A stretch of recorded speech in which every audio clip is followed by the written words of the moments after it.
পটল পুলি বনাবলৈকে হ'লে প্ৰথমতে পটলৰ এনেকুৱা দীঘল দীঘল ডালবোৰ ল'ব লাগিব, পুৰত ডাল।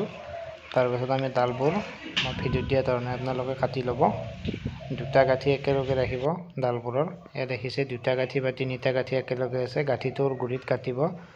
তাৰপিছত কি কৰিব, মাটি ধুনীয়াকৈ মাটিখিনি চহাই ল'ব। চহাই লৈ মাটিখিনিত এঢলীয়াকৈ 35 ডিগ্ৰী এংগলত ৰুই দিব।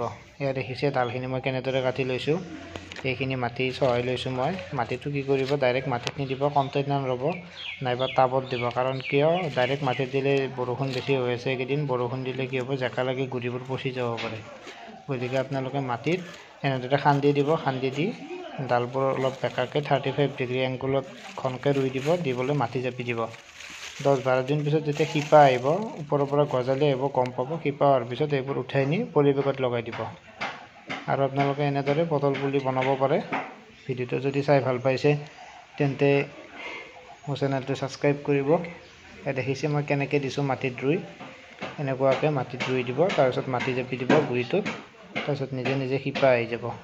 ভিডিঅ'টো চোৱাৰ বাবে ধন্যবাদ।